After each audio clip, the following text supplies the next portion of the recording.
이제 오늘 골로새서 마지막 공부할 차례입니다. 골로새서 4장 15절 다 같이 읽겠습니다. 라오디게아에 있는 형제들과 눈바와 그 여자의 집에 있는 교회에 문안하고.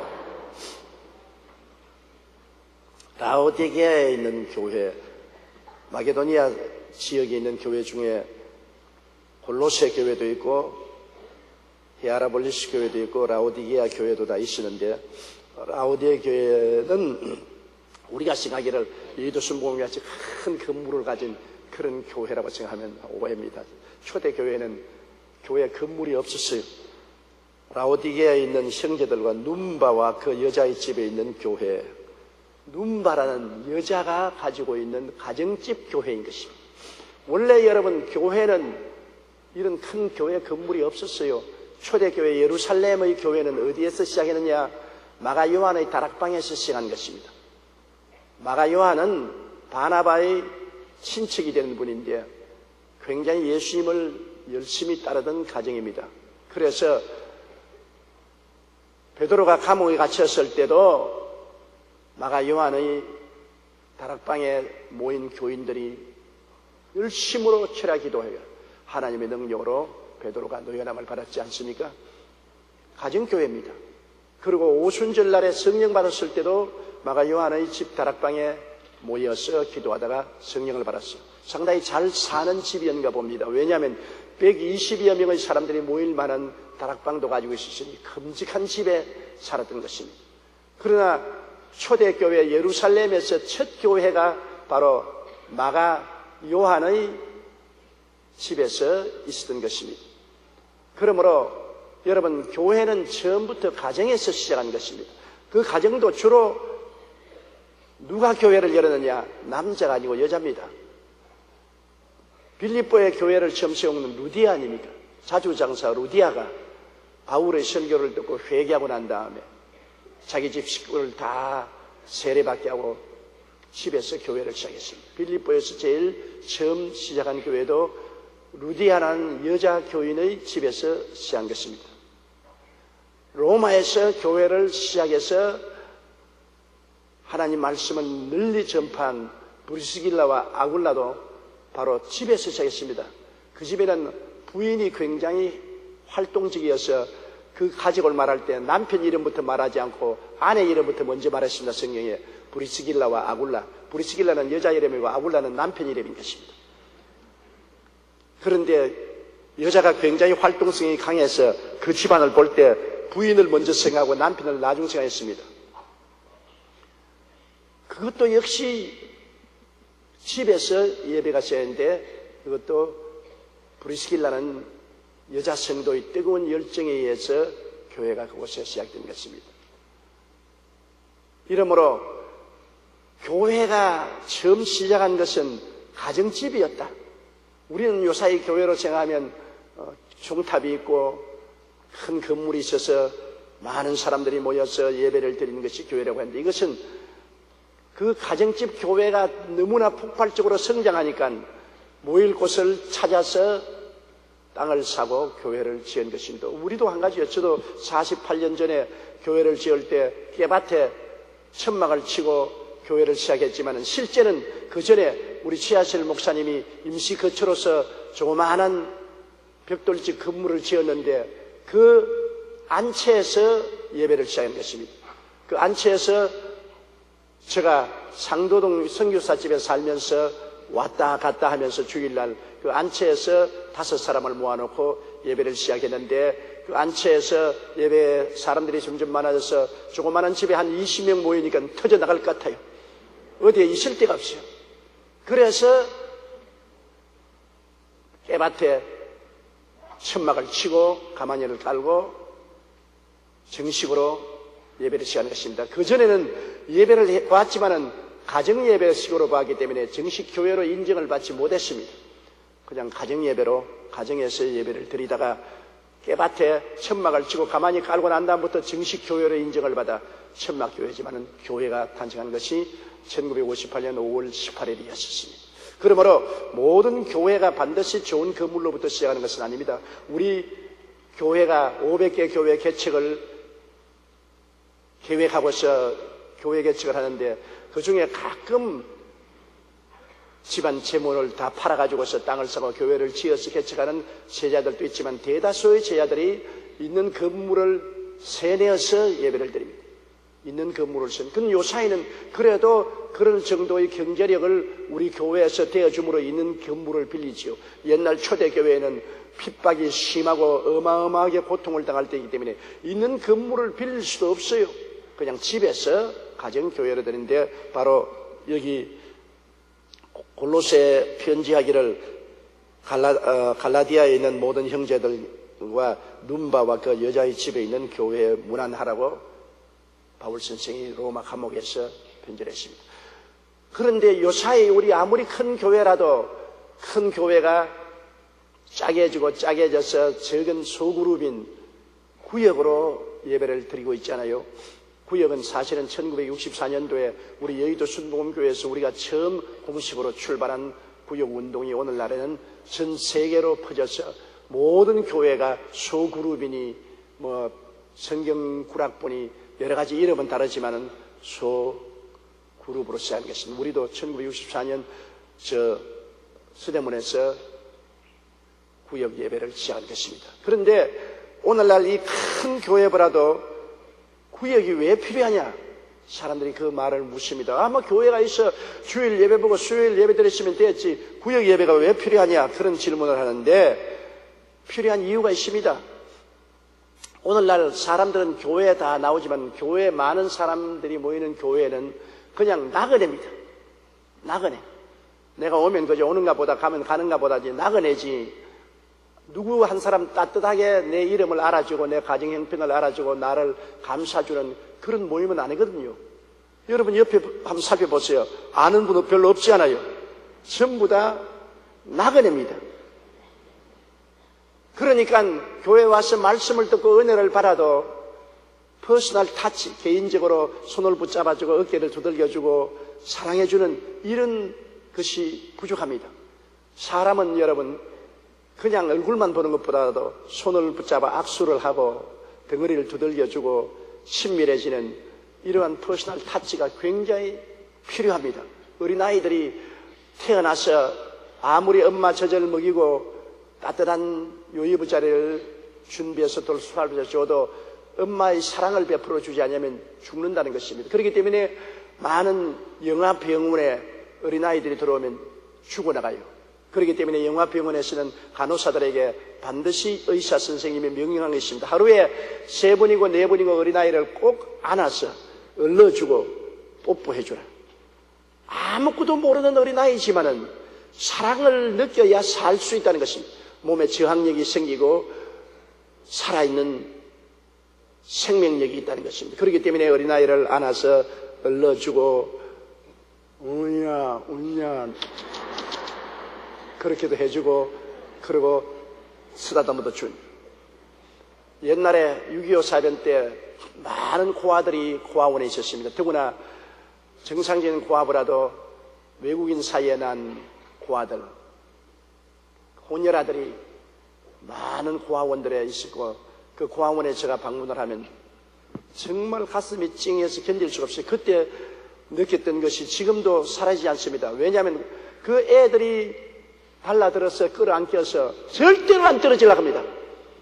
그 고아들이 어린아이 3살배기 4살배기 겨우 걷고 말도 잘 못하는 애들이 한 번 와서 안 깨면 안 떨어지려고 목을 끼안고 그 두 다리를 허리에 감고서 아예 그냥 딱 들어붙어가 뗄 수가 없어요. 너무나 애처롭다고. 안고서 안 놓으려고 합니다. 근데 걔를 떼내면 얼마나 우는지 발부둥을 치고 우는지 모르겠어요. 야, 사랑이 저렇게 그립구나. 사랑이 없이 자란다는 것이 저렇게 어마어마하구나. 오늘날 사회적으로 문제를 일으키는 젊은이들은 거의 다 사랑이 없이 자랐기 때문에 공격형으로 변합니다.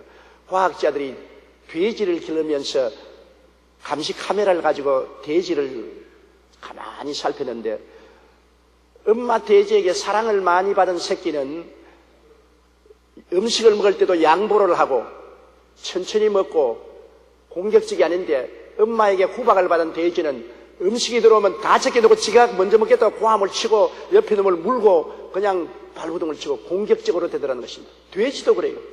돼지도 엄마 사랑을 많이 받은 돼지는 점잖하고 비공격적이고 평화로운데, 엄마 사랑을 많이 못 받고 자란 돼지는 공격적이고 독점적이고 난동을 부린다는 것입니다. 자녀들이 부모 사랑을 많이 받고 자라면 마음이 평안해지는 것입니다. 마음이 안정되고, 그리고 모든 일을 평안하게 생각하고 평안하게 사는데, 부모의 사랑을 받지 못하고 자란 사람들은 사랑에 대한 그리움이 공격적으로 변합니다. 그래서 자기의 몫을 주장하고 자기 주장하고 남을 공격하고 자기 중심으로 살려는 이러한 정신적인 결핍증을 가지고 있는 것입니다. 그렇기 때문에 교회도 마찬가지죠. 와서 말씀을 듣고 통성기도하고 은혜를 받고 나가도 그래도 그리스도 예수 안에서의 따뜻한 사랑의 대화, 사랑의 타치가 필요한데, 이 많은 식구들이 어떻게 그렇게 합니까? 그러나 구역에 한 5가정씩 이렇게 모여서 예배를 드리는 구역에 들어가면은 서로 얼굴을 알고 서로 집안 사정도 다 알고 서로 반갑게 서로 인사하고 손을 잡을 수가 있고 서로 대화를 나눌 수 있는 마음의 고향을 차지한다는 것입니다. 오늘날 온 세계는 고향을 잃어버린 사람들인 것입니다. 사람들은 북한의 고향이 있든 남한의 고향이 있든 이미 잃어버린 고향이라도 늘 고향에 대한 생각을 많이 합니다. 고향에 대한 생각을 하면 마음이 훈훈하고 따뜻해지요. 나의 살던 고향은 꽃피는 동산, 진달래꽃 살구꽃 아기 진달래.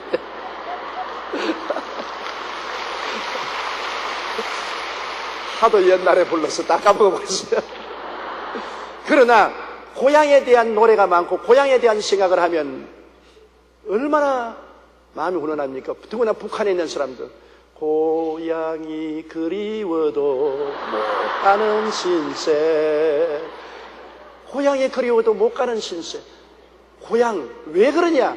고향이란 말은 마음을 흐뭇하게 합니다. 우리가 고향에서 자라면 산천도 다 친근합니다. 나무도 친근하고 산과 들도 친근하고 꽃피고 세우던 것도 다 마음에 친근하고, 이웃 사람들도 다 내 집 식구같이 서로 다 친근하고 적대감이 없이 사랑 가운데 사는 그 훈훈한 보금자리가 고향인 것입니다. 그렇기 때문에 사람들은 늘 고향을 생각하고 고향을 그리워합니다. 그런데 이제 오늘날에 와서는 고향이 없어지지 않습니까? 우리 노래도 보면 고향에 돌아와도 그리던 고향은 아니런가.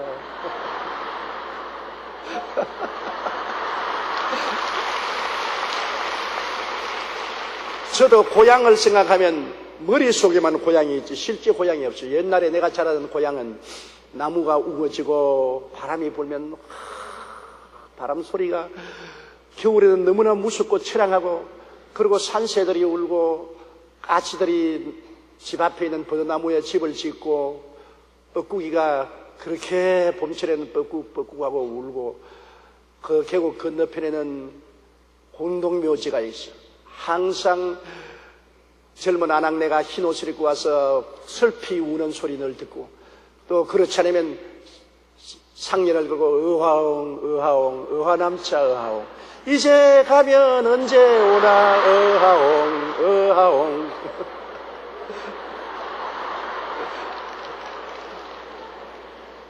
그런 것이 다 마음속에 고향으로 남아있더라고요. 그 공동묘지, 그 우는 사람들, 그 상녀, 그 가마귀, 까치집, 이 모든 것이 고향인데, 지금 가면은 고속도로가 나와 있고 그 공동묘지는 다 파헤치시고 그곳에 과수원이 들어서 있고 그 주변에 벽돌집이 다 들어와서 있고 나무는 사라지고, 가봤자 고향이 아니에요. 고향에 들어와도 그리운 고향은 아니라 고향이 없어졌습니다. 아마 여러분도 그럴 것입니다.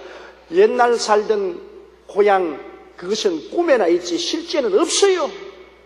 그러니까 사람들마다 이 도시화 된 세상에서는 고향을 잃은 마음입니다. 고향에 있는 따뜻한 그 마음을 잃어버리기 때문에 늘 마음이 방황하고 있죠. 푸근함을 없죠. 그런데 그 고향을 어디서 얻습니까? 우리가 예수 믿고 하나님 품에 들어오면 그 영원한 고향에 들어오는데, 그 영원한 고향 중에도 최소 단위인 구역 예배에 오면은 마음의 고향이 될 수가 있기 때문인 것입니다. 서로 마음을 터놓고 서로 함께 이야기하고 서로 짐을 나누고 함께 눈물을 흘리고 기도하고 서로 도와줄 수 있는 마음의 고향을 발견할 수 있기 때문에 구역이 필요하다, 그 말인 것입니다. 그러므로 구역이 튼튼하면 사람들의 마음이 다 훈훈합니다. 왜? 언제나 마음의 고향이 있습니다. 내 마음이 의지할 곳이 있는 것입니다.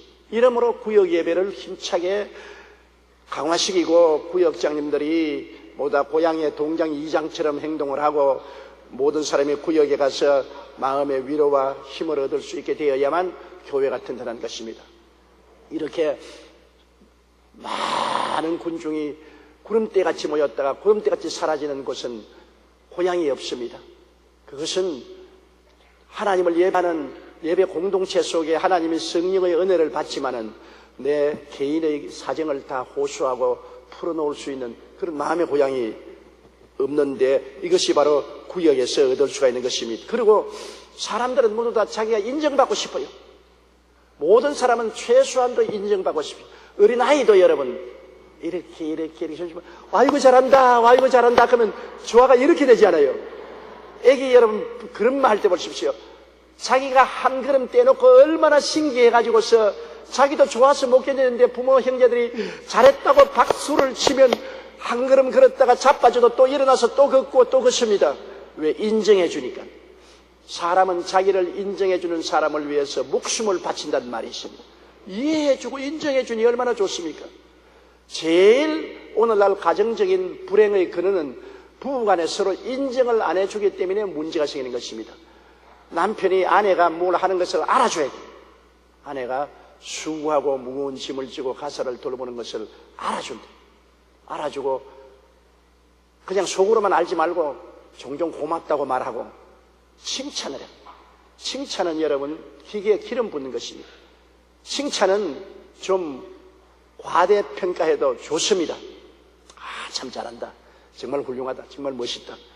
그 칭찬이 굉장히 마음에 기름 부음이 되고 큰 힘이 되는 것입니다. 그것이 다 뭐냐면 자기 정체성을 확립시킵니다. 아, 내라는 존재가 가치가 있구나. 내 수고하는 것을 알아주는 사람이 있고 내가 잘하는 것도 알아주는 사람이 있구나. 내 정체성이 확립됩니다. 아, 내가 이런 사람이다. 그런 정체성이 얼마나 필요한 겁니다. 어린애도 그렇고 어른들도 한 가지입니다. 최근에 제가 어느 고등학교 여학생에게 편지를 받았는데요. 자기는 자기 인정받고 싶었어. 학교와 집에 인정을 받고 싶었어.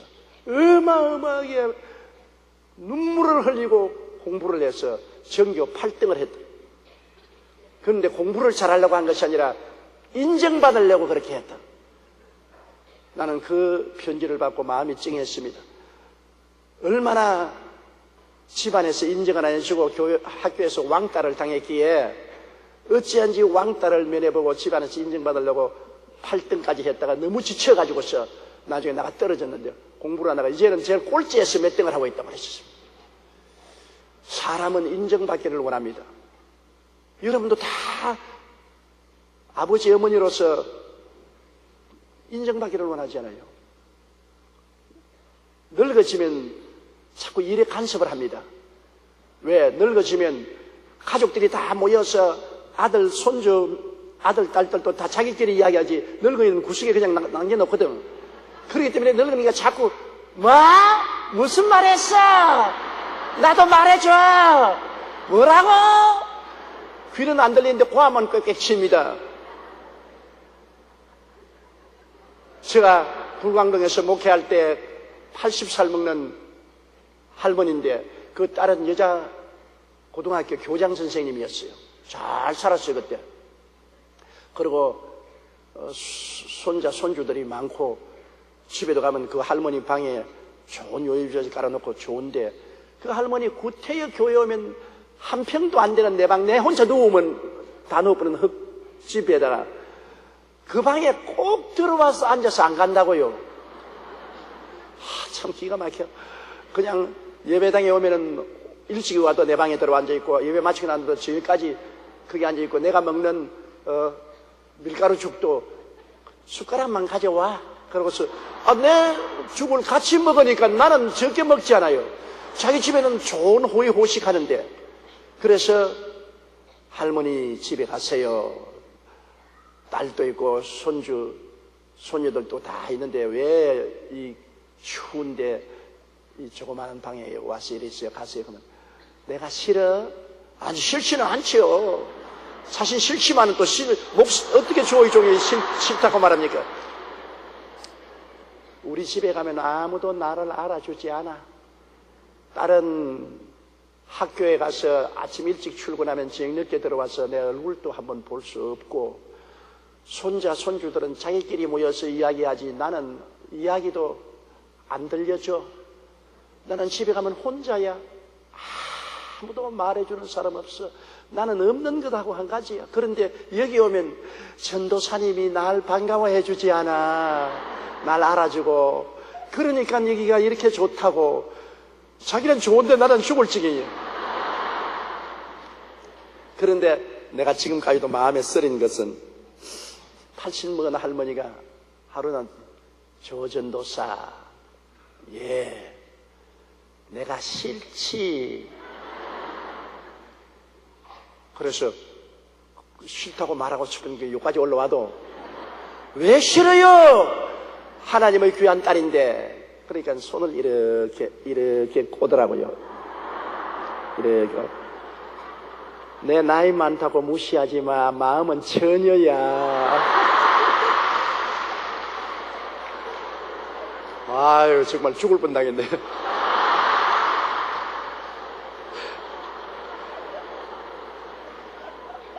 그런데 그 할머니가 지금도 내 머릿속에 늘 떠오른다고요. 세월이 얼마나 흘렀습니까? 48년이 흐른 세월인데도 그 할머니가 왜 머리에 떠오르냐?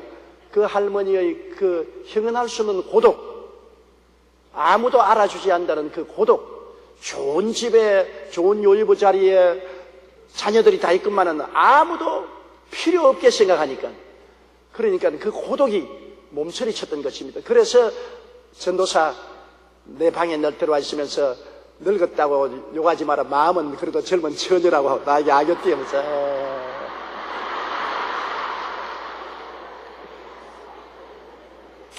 그게 늙는 것이 슬프다는 것입니다. 늙는 것이 왜 슬픕니까? 늙으면은 사람들이 다 한쪽으로 밀쳐버리기 때문인 것입니다. 소외당하는 것이 괴롭지 않습니까? 늙으면 이제는 점점 몸에 힘도 없어지고 경제력도 없어지고 그리고 인물도 안 예뻐지고, 그러니까 사람들이 좋아 안 한다고 손자 손녀들도 곁으로 하면 냄새나 그곳에 가버리고, 그러고 난 다음 사회에 아무래도 인정 안 해주니까 파고다 공원에 가서 하루 종일 앉았다가 공짜 주는 밥이나 얻어먹고 슬렁슬렁 하다가 집에 돌아오니 그게 사는 게 아니지요. 오늘날 회사에서 가장 두려워하는 것은 회사에서 조기 은퇴하는 것입니다. 조기 퇴직을 하면은 명함이 없어집니다. 옛날에는 사람을 만나면 명함을 탁 끄집어서 나 아무개 회사 과장입니다. 국장입니다. 전무입니다. 자기 정체성이 확립이 돼요. 나는 누구다. 명함 탁 끄집어냈는데 나중에 회사를 퇴직하고 난 다음에 사람을 만날 때 명함이 없다면 아, 내가 퇴직했지. 내가 누구냐? 실직자, 무능력자, 돈 없는 자. 자기가 누군지 모릅니다. 정체불명의 사람이 됩니다. 사람이 정체불명의 사람이 된다는 것은 굉장히 무섭습니다. 자기 정체불명의 사람이 안 되려고 정체를 인정받으려고 애를 쓰는 것입니다. 그런데 교회와 같이 큰 곳에 모이면 정체불명의 사람들입니다. 여러분 다 정체불명의 사람들이에요. 옆에 사람들이 누군지 몰라요. 정체불명의 사람들입니다. 그런데 구역예배에 나가면 자기 정체성이 확립되어요. 구역에 나가면 아이고 아무개 집사, 아이고 아무개 권사님, 그리고 또 아무개 아빠, 아무개 엄마 서로 다 알아주고 인정을 해주니까 정체성이 확립되는 것입니다. 그래서 구역예배가 좋다는 것입니다. 구역예배 가면은 서로 얼굴을 맞대고 서로 이름을 불러주고 서로 익숙해지고 정체성이 확립되는 것입니다. 이래서 좋지요. 그래서 이 도시화 속에서 밤낮 당하는 고독, 그 다음 스트레스에서 적어도 구역 예배 가서 해방이 될 수 있어요. 이 도시화 속에는 정말로 고독하지요. 길거리에 여러분 가다가 누가 병이 들어서 쓰러져 있어도 사람들 다 비껴가지. 누가 돌보려고 합니다. 이렇게 많은 사람들이 많아도 누가 쓰러져 있으면 다정하게 돌보려고 합니다. 요사이 노인들이 집에서 혼자 살다가 세상을 떴는데 세상 뜨고 난 다음에 뭐 열흘이고 한 달 후에야 비로소 죽은 시체를 발견하는 적이 종종 있지 않아요. 이웃에 대해서 무관심합니다. 아파트 건물에 앞뒤 집 살아도 식구가 몇인지도 모르고 뭘 하는지도 모르고 무관심합니다. 우리만 살아가면 되지. 그게 옛날 시골에 고향하고는 틀리잖아요. 고향은 이웃집 밥숟가락 수도 다 안다고요. 나도 어릴 때 우리 집은 잘 살았습니다만 못 사는 사람 아랫집에 아침만 먹으면 나는 그 집에 들어간다고요. 그 집 방 안에 들어가서 앉아도 누구도 들어오지 말을 안 해요. 고향에서 옛날 살 때는 너 집이 내 집이고 내 집이 내 집이야.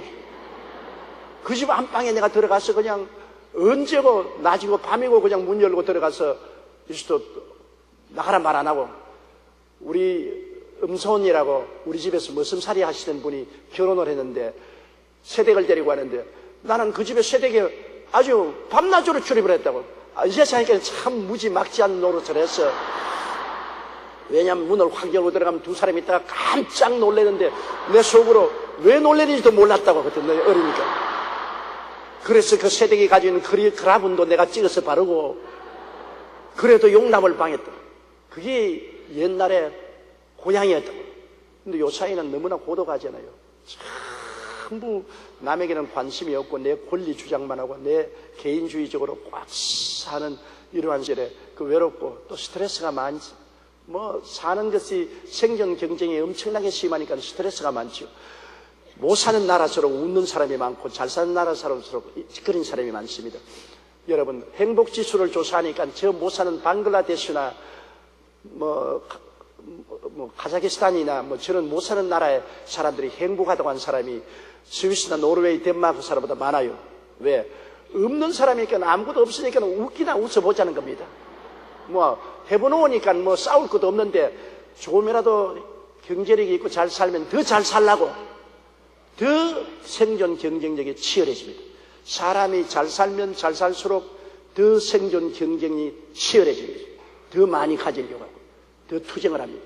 못 사는 사람은 다 손 털어버렸으니까 아이고 러닝샷자나 걸치고 반사나 입으면 됐지.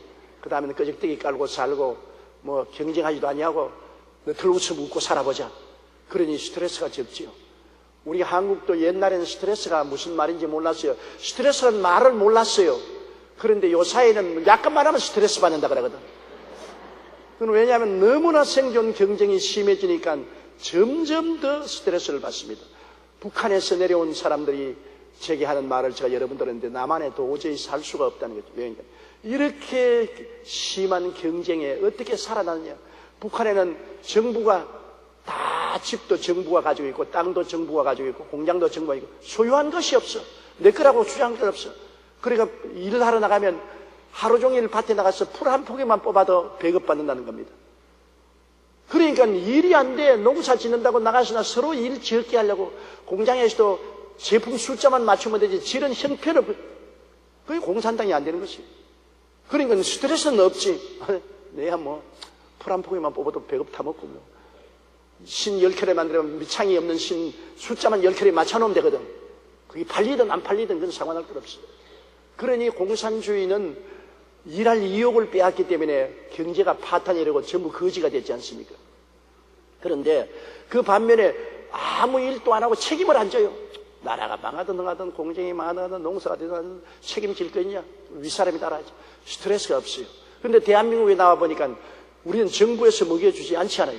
우리가 다 열심히 노력해서 사니까 아침에 일찍 일어나고 저녁에 늦게 누우며 수고해야 먹고 사는 굉장히 스트레스가 걸리는 것입니다. 그래서 북한에 있다 온 사람들이 도저히 스트레스에 걸려서 살 수가 없다. 이렇게 무시무시한 생존 경쟁 속에서 어떻게 살아나가느냐. 앞으로 남북 통일이 돼도 거대한 문제가 있습니다. 북한에 있는 사람들은 남한의 이 생존 경쟁의 스트레스를 견뎌내지 못합니다. 정신적으로 고통스러워서 살 수가 없어요. 그렇기 때문에 통일도 빨리 통일되는 것은 재앙이 될 수 있습니다. 그래서 서서히 북한에도 자본주의가 들어가서 서서히 서로 생존 경쟁이 일어나고 개인 소유에 대한 것이 일어나고 그래서 저항력이 생기고 난 다음에 통일이 돼야지요. 지금 자기 통일되면 북한 사람 정신적으로 견디지 못하고 정신병 들 사람 무수히 많습니다. 우리 오늘날 산업화 시대, 도시화 시대의 이 경쟁 때문에 스트레스가 많습니다. 전부 상대를 경쟁 대상으로 보지 친구로 보지 못하는데 그래도 구역 예배 가면은 여러분 우리가 마음의 고독을 풀 수 있고 스트레스를 풀 수 있지 않습니까? 경쟁 대상으로 보지 않고 도와주는 대상이 안 됩니까? 서로 가정 문제가 있으면 함께 기도하고 그래도 만일 어려운 문제가 생기면 서로 쌀이라도 모아주고 의복이라도 모아주고 자녀들 결혼식에도 같이 가서 음식도 해주고 도와주고 이렇게 서로 협조하는 곳이 되기 때문에 스트레스가 풀립니다. 고독이 없어지고 스트레스가 풀리는 이러한 일이 있고 마음의 쿠션이 되어요. 나는 어제 텔레비 보고 놀랐습니다. 저 오스트라리아에서 번지 점프라고 높은 데 올라가서 탁 뛰어내리는 번지 점프 있잖아요. 그런데 부인하고 함께 여행을 갔다가 번지 점프하는 곳에 가는데 굉장히 높은 곳에서 뛰어내리는데 부인이 남편 보고서 당신 저기 올라가서 뛰어내릴 용기가 있느냐 하니까 남편이 부인 그 말 듣고 못한다는 말 못하잖아요. 남자는 장딱과 같아서 꾹꾹꾹꾹꾹꾹꾹꾹꾹 그래서 암탉이 이렇게 자기 과시가 남자는 심합니다. 남자는 어쩐지 부인에게 자기 과시를 하라는 그런 허영이 있어요. 그 40이 넘은 남자가 부인이 농담 삼아 당신 저 번지 점프 할 수 있냐 하니까 할 수 있다고 말해놓고 안 올라갈 수가 없었어요. 올라갔어요. 그거 올라갔는데 번지 점프를 제가 뛰었는데 그 번지 점프하는 회사가 잘못해가지고 줄 고리를 안 걸어놨어요. 탁 뛰어내리는데 그게 밑에 내려왔다가 철컥 걸려서 올라가야 되는데 그대로 막 떨어지는데 부인은 밑에서 비명을 지르고 왜 자기 말 때문에 남편이 죽게 됐으니까. 그런데 마침 그 밑에 큰 고무풍선이 있었어요. 고무풍선이 있었는데 살락하니까 그 고무풍선 위에 떨어졌어요. 고무풍선에 꽝 하는 소리가 나면서 고무풍선이 터지면서 그 사람은 뼈는 박살이 났지만은 안 죽고 살았어요. 그런데 그가 살은 것은 쿠션 때문에 그렇습니다. 그 높은 데서 떨어지는데 고무풍선이 쿠션이 돼가지고 팡 하는 푹신하게 해주니까 살았거든요. 인생을 사는데도 쿠션이 필요한 것입니다. 우리 예수 믿는 사람이 왜 좋으냐? 성령이 우리의 쿠션이 되는 것입니다. 성령은 여러분 위로의 영 아닙니까? 영어로는 컴포트, 위로하는 자라는 것입니다. 위로하는 자. 성령이 우리 마음에 쿠션이 되어서 우리가 심한 외부적인 상처를 입고 심령의 고통이 당와도 하나님께 울고 부르짖을 때 성령의 마음을 받쳐주는 것입니다. 쿠션이 되어주는 것입니다. 쿠션이 굉장히 중요해요. 그런데 우리가 인생을 살면서 가족이 왜 좋으냐? 이웃보다도 가족이 좋은 이유는 가족은 여러분 외부에서 상처를 받았을 때 그 상처를 부드럽게 해주는 쿠션 역할을 합니다. 남편이 회사에서 어려움을 당하고 많은 고통을 당하도 집에 오면 부인이 위로해주고 자녀들이 다 얼싸 안아주고 그게 쿠션입니다. 마음에 쿠션이 있어서 상처를 치료받을 수 있죠. 부인이 고통을 당할 때도 남편이 쿠션이 돼주고 자식들이 쿠션이 돼주고 자식들이 스트레스에 걸리고 수능 시험을 잘못 치고 학교에 낙방해서 좌절하고 절망할 때 부모들이 형제들이 끌어안아주고 마음의 쿠션. 오늘날 인생을 사는데 마음의 쿠션이 굉장히 중요합니다. 그런데 교회가 왜 좋으냐? 우리가 마음에 상처 입었을 때 교회에 오면 교회에서 말씀 듣고 기도하고 찬송할 때 마음의 쿠션이 되는 것입니다. 마음이 추가합니다. 그 적극적인 쿠션의 일본이 구역예배. 구역에 들어가면은 여러분 어려운 문제를 다 털어놓고 구역에 통성기도하고 서로 위로해주고 격려해주는 것. 나는 우리 구역 직장들의 그 참 노고를 보면 눈물 나도록 감사해요. 내가 그 간증을 보면 비 오는 날 가난한 집에서 어린애가 죽었는데 뭐 남편도 없고 과부 어린애가 죽었는데 어찌할 수가 없어요. 맥을 놓고 두 다리 펴고 있는데 구역장이 와서 그 시체를 머리에 이고 그 비를 맞으면서 그분과 같이 저 화장장까지 가가지고서 그 화장 다 도와주고 그 식구를 끌고 와서 집에 와서 죽을 끓여서 갖다 먹이고 그리고 위로해주고 격려해주고 그래서 정신을 차렸다는 간증을 내게 해올 때 그 얼마나 쿠션입니까? 그런 쿠션이 없이 어떻게 살겠습니까? 옛날에 마포에서 마포 강이 넘어가지고서 완전히 침수됐을 때 올 때 갈 데 없어 다 잃어버렸었을 때 그때에 있는 우리 구역 식구들이 모여가지고서 전부 수해당한 우리 교인들을 집으로 나누어 모시고 그 다음에는 쌀도 가져오고 이복도 가져오고 굉장한 도움을 베풀었습니다. 마음의 쿠션입니다. 고난당했을 때 제일 먼저 누가 전화하고 누가 먼저 찾아옵니까? 구역장, 지역장입니다. 여러분 굉장히 어려운 충격과 슬픔을 당했을 때 위로와 격려의 말은 정말 필요한데 다른 사람 관심 가지나요? 큰 쇼크를 받고 고난받으면 구역장이 먼저 뛰어오고 지역장이 뛰어오고 구역원들이 뛰어오고 이 마음의 쿠션입니다. 우리가 항상 좋을 때만 있는 것이 아닙니다. 다른 사람의 도움이 필요할 때가 오는 것입니다. 이 구역이 바로 쿠션이 됩니다. 이 가정교회 얼마나 좋습니까? 그리고 요 사이는 우리나라 정부가 지금 무슨 정부지요? 참여정부라 그러지 않습니까? 요새는 참여 시대요. 요새는 간섭이 많아요. 아주 참여 시대여서 저도 아침에 오면은 제일 먼저 인터넷 페이지를 덜치는데 온갖 소리 다 올라와요. 그런데 대다수 우리 교인들은 주일날 은혜 받았다는 말씀, 기도받고 병나다는 말씀이 많은데 우리 교인 아닌 밖에 있는 사람들은 나보고 욕하는 사람 많아요. 어떤 때는 흉측한 욕도 다 해어 올라와요. 참여 시대입니다. 이제는 내 혼자 일방적으로 살지 못해요. 오늘 제가 이렇게 이야기하지요. 이거 인터넷으로 전 세계가 다 보고 있어요. 오늘 미국은 토요일인데 미국은 인터넷으로 많은 사람이 이 강의를 듣고 있어요. 구라파에서도 그렇고 일본에서도 그렇고 오스트라리아도 그렇고 그러므로 이 설교를 듣고 난 다음 이문안전시나 마음에 안 들면 우리 홈페이지로 착착착착착착착착 이거 무슨 말입니까? 왜 이런 말 했습니까? 뭡니까? 또 질문이 올라온다고. 그럼 또 내가 또 대답해야 된다고.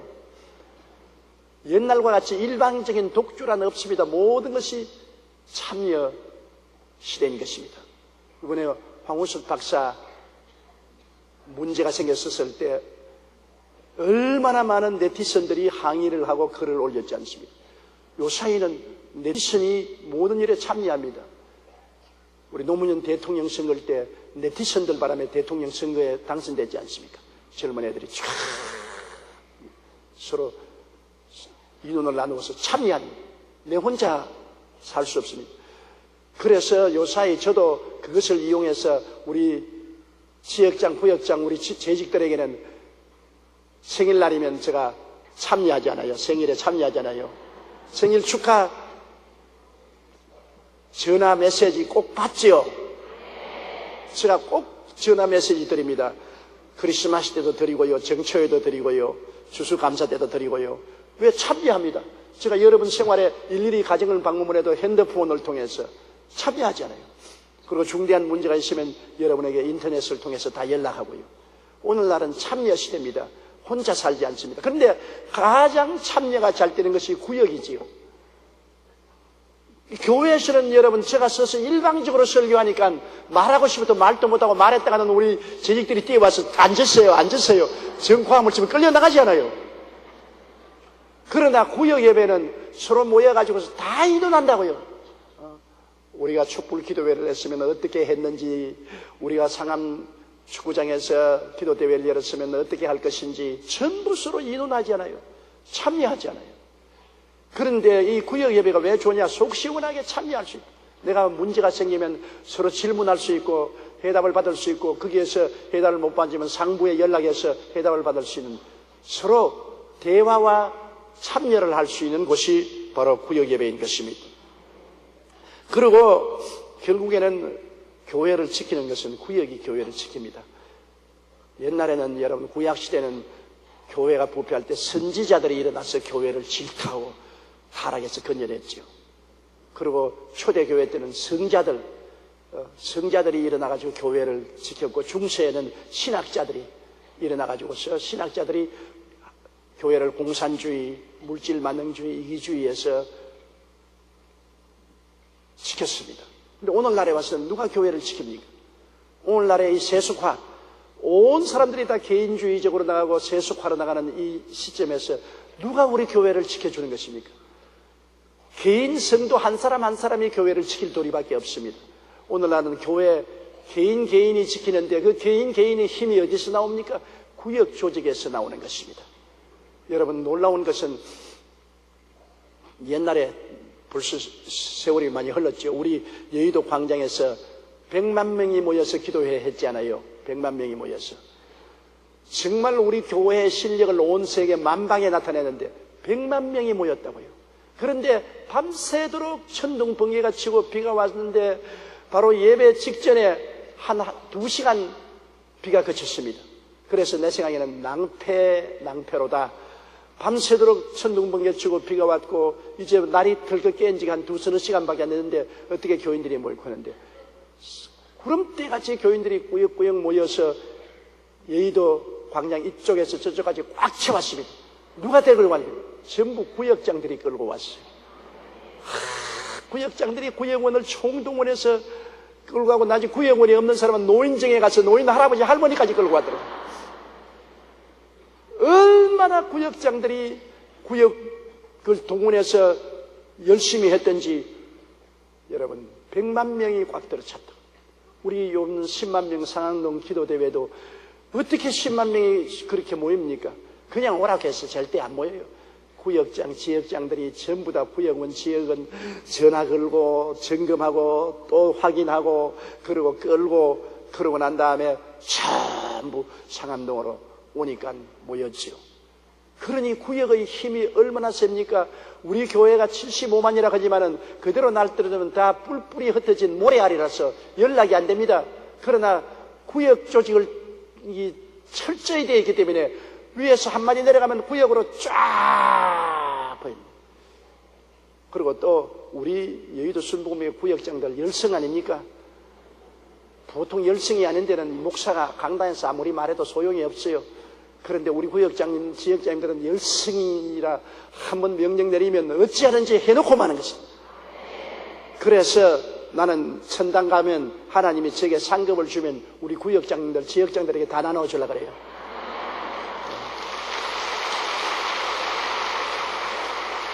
왜냐, 이 수요일날 이 추운데 이 교회를 꽉 채우는 것은 누굽니까? 전부 구역장, 지역장. 손 들어보세요. 구역장, 지역장들. 한번 손 들어봐요. 대다수가 구역장, 지역장들. 그러므로 여러분, 이 가정교회라는 것이 왜 필요하냐? 그 소 단위가 쉽게 합치고 움직일 수 있는 것입니다. 큰 덩치는 잘 움직이지 못해요. 적은 5가정 모인 이 가정이 소 단위가 움직이거든. 이런 소 단위가 수백 개, 수천 개, 수만 개가 되면은 거대한 힘이 되는 것입니다. 이러므로 우리 여의도 순복음교회가 쉽게 무너질 줄 생각하는데요. 사람들은 말하기를 여의도 순복음교회 한방 때리면 무너진다고 생각하는데 그렇게 쉽게 무너지지 않아요. 어마어마한 조직이 되어 있다고. 뿌리 깊은 나무가 쉽게 넘어지지 않잖아요. 우리의 뿌리는 구역의 조직에 있는 것입니다. 구역 조직이 쫙 뿌리가 내려 있으니까 때문에 이 뿌리가 쉽게 뽑히지가 않지요. 이러므로 초대교회는 왜 그렇게 강했느냐? 가정교회 때문에 강한 것입니다. 초대교회가 5가정, 10가정이 모인 눈바의 집에 있는 그 여자의 집 교회처럼 가정교회로 요사이 말하는 구역 조직으로 점점이 도시에 들어갔습니다. 이것이 힘이 있어요. 로마가 복음화될 때 전 로마에 있는 예수 교인들은 인구의 9%밖에 안 됐습니다. 인구의 9%밖에 예수를 안 믿었지만 왜 힘이 있느냐? 이 9%는 숫자적인 9%가 아니라 단결된 9%입니다. 거의 다 가정예배로 일사불란하게 단결되어 있기 때문에 전 로마 시민의 9%가 로마를 뒤엎어서 결국 기독교 국가로 만들어버리고 말한 것입니다. 사람이 많다고 힘이 있는 것 절대로 아닙니다. 사람은 단결해야 힘이 있습니다. 단결 안 하면 뭡니까? 오합지졸이라고 합니다. 오합지졸은 아무리 군중이 모여도 힘이 없어요. 그러나 조직되고 단결된 것은 어마어마한 힘이 있다고요. 어마어마한 힘이 있어요. 그러므로 조직과 단결, 이것이 오늘날 교회의 힘의 근원인 것입니다. 교회당을 크게 짓고 교인들을 많이 모아놨다 해도 무슨 일이 생기면 다 모래알처럼 와르르 허물어지면 교회가 무슨 힘이 있습니까? 그러나 교회가 이 가정예배로 구역 단위로 다 단결되어 있어서 소식이 전하면 이 구역들이 하나로 뭉쳐서 나오면은 어마어마한 힘이 되는 것입니다. 그래서 바울 선생께서는 여기에 편지하기를 라오디게아의 교회에 읽게 하고 또 라오디게아로서 오는 편지, 다른 소리 했네. 라오디게아에 있는 형제들과 눈바와 그 여자의 집에 있는 교회의 문안하고. 초대교회도 여자 없으면 교회 안 돼요. 처음 초대교회 브리스겔라와 아길라, 그렇지 않으면 눈바, 그렇지 않으면 루디아, 전부 마가요한, 전부 여자들이 교회를 세운 것입니다. 남자들은 앞서서 인도했지만은 바탕을 만든 것은 전부 여자들이 만들었죠. 오늘 우리 여의도 순복음교회도 여성들 없으면 아무것도 안 돼요. 우리 교회 성도의 70%가 여성들인 것입니다.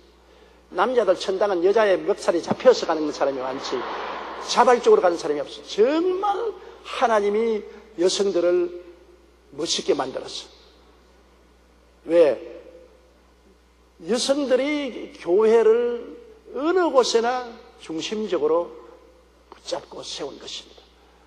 순교를 당할 때 남자들이 많이 죽어도 교회를 세우고 기초를 붙드는 것은 여성들이 붙드는 것입니다. 오늘날 우리 한국 교회 1200만이라 해도 1200만 중에 한 7, 800만은 여성들입니다. 이제 보세요. 천당에 가면 전부 여자판이고 지옥에 가면 남자판입니다. 정말 남자들 불쌍해요. 어찌하다가 예수 안 믿고 지옥으로 가는지요. 하나님이 여성들을 특별히 사랑하고 귀하게 여긴다는 것을 볼 수가 있는 것입니다. 그런데 여성들이 교회만 그렇지 않습니다. 오늘날 사회적으로도 여성의 파워가 대단합니다. 옛날에 농경시대에는 힘이 있어야 농사를 짓고 또 수렵을 하기 때문에 남자들 근육질 남자가 힘이 있었지요.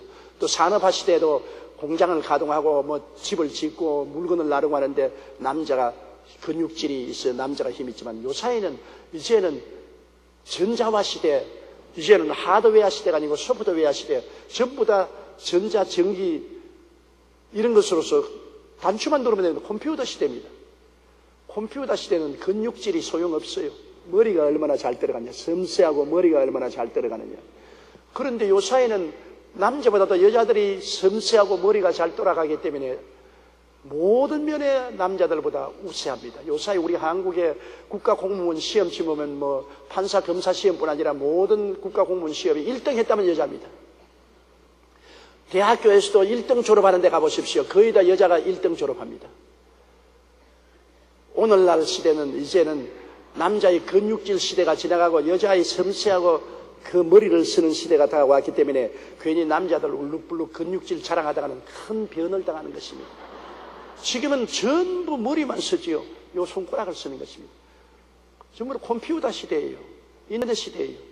이제는 주먹 시대가 아닌 것입니다.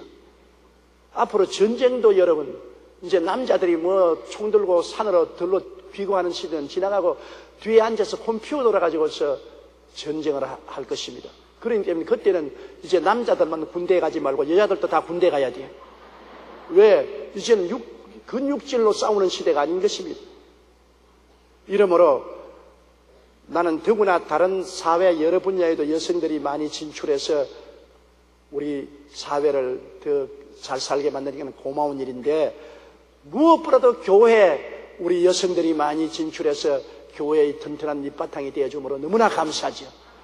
우리 여성들이 교회의 기초고 하늘나라의 기초가 되는 것입니다. 하나님께 감사하죠. 자, 그 구절을 하나 하다가 오늘 또 다 하고 말겠네. 17절 우리 읽으십시다. 아키포에게 이르기를 주 안에서 받은 직분을 삼가 이루라 하라. 아키포는 골로새 교회 부목사입니다. 골로새 교회 목사님이 바울을 방문을 해서 로마에 와 있을 동안에 골로새 교회의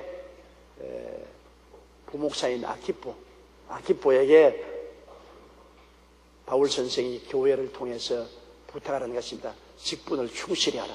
본목사가 없다고 해서 본목사가 게으름을 부리고 양무리를 놓쳐서는 안 된다. 더 열심히 하라고 여기에 강구하고 있는 것입니다. 아키포에게 이르기를 주 안에서 받은 직분을 삼가 이루라. 직분은 주 안에서 받은, 주님 안에서 받은 것은 주님이 주신 직분입니다. 그러므로 주님을 섬기는 마음으로 직분을 지켜야 되는 것입니다. 세상에 받은 직분은 세상에서 내 마음대로 좌지우지할 수 있지만은 주님 안에서 받은 직분은 주님께 보고해야 됩니다. 나중에 저는 나중에 여의도 순복음교회 목회 생활을 48년 동안 했으면 나중에 얼마나 더 오래 할지 모르겠지만은 주님이 부르시면 주 앞에 가서 제가 일평생 목회한 것을 보고해야 됩니다. 왜? 이 직분이 내가 스스로 취한 직분이 아니고 주님이 부르셔서 주신 직분이기 때문에 주님이 주신 목적과 직분을 잘 했는지 안 했는지 보고해야 됩니다. 우리 교회 주의 종들도 한 가지고 장로, 안수집사, 권사, 지구역장 모든 직분은 하나님이 주신 것입니다. 그러므로 하나님을 섬기는 마음으로 이 직분을 잘했는지 못했는지 우리가 하나님께 보고드리고 그 직분에 따라서 하나님께 상을 받게 될 것입니다. 18절요. 나 바울은 친필로 문안하노니 나의 메인 것을 생각하라. 은혜가 너희에게 있을지어다. 바울은 나이도 많을 뿐 아니라 바울의 가시가 있었다고 말했는데 바울의 가시가 틀림없이 눈병이었다고 생각을 합니다. 왜냐하면 갈라디아서에 편지할 때 너희가 내 몸에 있는 병을 알고서도 나를 예수 그리스도처럼 천사처럼 영접을 했다고 말하고 너희가 할 수만 있으면 너희 눈이라도 뽑아서 내게 주려고 했다고 했습니다. 그거 볼 때 바울 선생이 아주 마귀가 안지를 갖다 주어서 눈이 굉장히 나빴다고 생각합니다. 여러분 눈이 온몸의 등불인데 눈이 잘 안 보이고 눈이 나쁘면 굉장한 고통을 당합니다. 저도 이 안경을 끼고 있는데요. 젊을 때는 책을 굉장히 많이 읽었습니다. 몇 시간 며칠을 책을 읽어도 피곤치가 않았었어요. 그런데 안경을 끼고 나니까 30분만 봐도 눈에 눈물이 줄줄 흐르고 눈이 쓰리고 아픕니다. 그래서 책을 읽을 수가 없어요. 이 눈이라는 것이 얼마나 귀중하다는 것을 알 수 있습니다. 눈을 간수를 잘못하면 나이가 60 넘으면 백내장이 될 위험성이 많아요. 그러므로 여러분 눈을 간수를 잘 해야 돼요. 근데 바울 선생은 틀림없이 이 눈이 무슨 안질인지 굉장히 나빠서 잘 글을 쓸 수가 없었던 것 같습니다. 그래서 바울이 쓴 성경은 전부 다 대피를 했습니다. 감옥에 갇혀도 함께 갇힌 제자들과 대피를 하고 마지막 사인은 바울이 손수했습니다. 왜? 이 편지가 진짜 내 편지라는 것을 확증하기 위해서 바울이 친히 친필로 사인을 한 것입니다. 이래서 여기에도 나 바울은 친필로 문안했습니다. 그리고 고린도 교인들에게 나의 메인 것을 생각하라. 항상 나는 복음을 위해서 감옥에 들어와 있는 것을 생각하고 분발을 하라는 것입니다. 복음을 위해서 우리는 감옥에 들어오더라도 낙심하지 않고 전진해야 된다. 분발하라. 그리고 은혜가 너에게 있을지어다. 이 은혜라는 말이 얼마나 좋은지 모릅니다. 왜냐하면 은혜는 하나님이 값없이 우리에게 선물로 주신 것을 말하는 것입니다. 하나님이 세상을 이처럼 사랑하사 독생자를 주셨는데 예수님 주실 때 우리가 예수님 보내시기 위해서 값을 지불했나요? 없지 않아요. 하나님이 은혜로서 예수님을 주시고 예수님이 십자가에 못 박여 몸짓고 피 흘려서 죽으심으로 다 이루실 때 우리가 세운 공로가 하나도 없습니다. 주님이 내가 다 이루었다 하실 때 우리의 구원의 모든 필요한 것을 100% 다 이루어 놓으신 것입니다. 우리가 수양과 도덕을 좀 닦아야 구원을 받는다. 직선을 많이 해야 구원을 받는다. 노력을 해야 구원을 받는다. 이런다면 문제는 다르죠. 그건 은혜가 아니죠.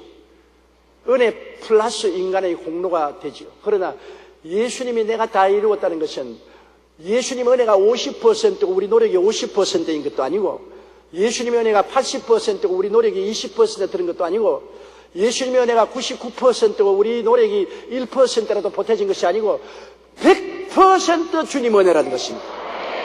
100% 주님의 은혜. 우리는 한 것이 아무것도 없어요. 우리 보고 1%라도 공로를 세우라면 공로를 세울 사람 아무도 없어요. 1%도 공로를 세울 사람 없어요. 우리는 죄인입니다. 일평생에 먹고 살면서 지은 죄밖에 없습니다. 내 인생 살아온 길 뒤를 돌아보니 걸음마다 자옥마다 죄뿐입니다. 젊었을 때는 제법 잘난 줄 알 때가 있었어요. 저도 젊었을 때는 나가 정말 세계적인 종이 될 수도 있다고 생각하고 그런 자부심도 있었는데, 나이를 먹고 시들어져 가니까 돌아보니 보이는 것은 죄밖에 없어요. 내 평생 살아온 길 뒤를 돌아보니 걸음마다 자옥마다 다 죄뿐입니다. 쓰리고 아픈 마음 가눌 길 없어서 골고다 언덕길을 지금 찾아옵니다. 갈 길이 없어요. 걸음마다 자옥마다 죄밖에 없으니 나를 구원해 줄 것은 100% 용서해 주고 은혜로 끌어안아주는 예수님밖에 없는 것입니다. 그 은혜를 인하여 믿음으로 말미암아 구원을 얻었나니 이것이 우리에게서 난 것이 아니요 하나님의 선물이라 행위에서 난 것이 아니니 누구든지 자랑치 못하게 하려 함이라. 전적으로 은혜로 구원을 받고 하나님이 선물로 구원을 받았습니다. 그러므로 예수님이 날 위해서 다 이루어 놓으시고 은혜로 주신 구원을 믿음으로 받았으니 이제는 그 은혜에 보답하는 삶을 살자는 것입니다. 너무나 큰 은혜를 받았으니 우리가 이 은혜에 보답하는 삶을 살기 위해서 정의롭고 거룩하고 충성스럽고 탐욕을 버리고 주님 뜻대로 살려고 노력해야 된다는 것입니다. 은혜를 원수로 갚는 사람은 아주 고약한 사람 아닙니까? 하나님의 이 너무나 넘치는 은혜를 보답하기 위해서 우리는 회개도 자꾸 하고 애쓰고 노력하는 것은 우리 그 공로 때문에 우리가 구원받는 데 도움을 주는 것은 아닙니다. 전적으로 100% 값없이 공짜로 은혜로 구원을 받았으니 우리가 보답하는 마음으로 하나님 자녀답게 살려고 발부둥을 치자는 것입니다. 끝까지 우리는 발부둥을 칩니다. 발부둥을 친다고 해서 우리가 더 좋은 삶이 될지 안 될지는 모르지만은 그래도 발부둥을 치는 사람은 여러분 하나님께 영광을 돌릴 수가 있는 것입니다. 그러므로 예수 그리스도의 은혜가 너희에게 있을지어다. 이 은혜는 그리스도 안에서 항상 우리와 같이 계심으로 이 은혜를 깨닫고 받아들이고 믿고 감사하고 늘 은혜로 구원받은 것을 입으로 시인하며 사는 여러분 되시기를 주님 이름으로 축원합니다.